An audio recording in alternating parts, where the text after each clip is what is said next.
ଜୟ ଜଗନ୍ନାଥ ସାଙ୍ଗମାନେ। ଆଜି ଚାଲନ୍ତୁ ବନେଇବା ମସଲା ପନିର ଚୁଟଚୁଟା।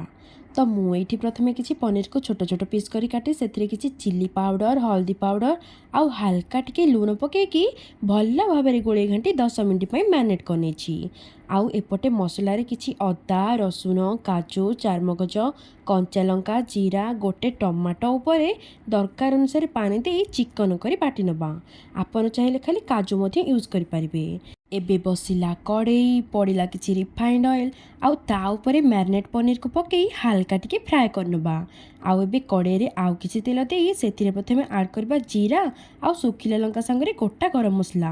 ଆଉ ଏବେ ତା ଉପରେ ଗ୍ରାଇଣ୍ଡିଙ୍ଗ ମସଲାକୁ ଢାଳି ଭଲସେ ମିକ୍ସ କରିନେବା। ଏବେ ପଡ଼ିଲା କାଶ୍ମୀରୀ ରେଡ୍ ଚିଲି ପାଉଡ଼ର, କିଛି ଗରମ ମସଲା ପାଉଡ଼ର ଆଉ ଗୋଟେ ବାଉଲ୍ ପାଣି।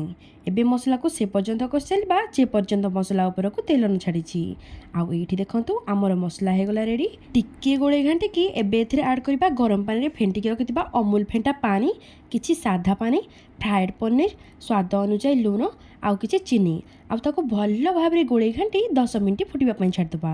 ଏବେ ଆମର ରେଡ଼ି ହେଇଗଲା ମସଲା ପନିର ଚୁଟଚୁଟା। ଏବେ ଏଥିରେ ଆଡ଼୍ କରିବା କିଛି କସୁରୀ ମେଥି ଆଉ କିଛି ଜିରା ପାଉଡ଼ର, ଆଉ ତାକୁ ଭଲ ଭାବରେ ଓଲଟେଇ ପଲଟେଇ ଆଉ ସଲ୍ଟେଇ କିଛି ଧନିଆ ପତ୍ର ଆଉ କଞ୍ଚାଲଙ୍କା ଆଡ଼୍ କରି ଏନ୍ଜୟ କରିବା ମସଲା ପନିର ଚୁଟଚୁଟା। ତ ସାଙ୍ଗମାନେ, ମସଲା ପନିର ଚୁଟଚୁଟାର ଲୁକିଂ ଆଉ ରେସିପି ଆପଣମାନଙ୍କୁ ଯଦି ଭଲ ଲାଗିଥାଏ ତାହେଲେ ପ୍ଲିଜ୍ ପ୍ଲିଜ୍ ପ୍ଲିଜ୍ ମୋ ଚ୍ୟାନେଲକୁ ସବସ୍କ୍ରାଇବ୍ କରିବା ପାଇଁ ଜମାରୁ ବି ଭୁଲିବେନି। ରହିଲି, ଜୟ ଜଗନ୍ନାଥ। ପୁଣି ଦେଖା ହେବା ନେକ୍ସଟ ଭିଡ଼ିଓରେ। Bye and thank you so much.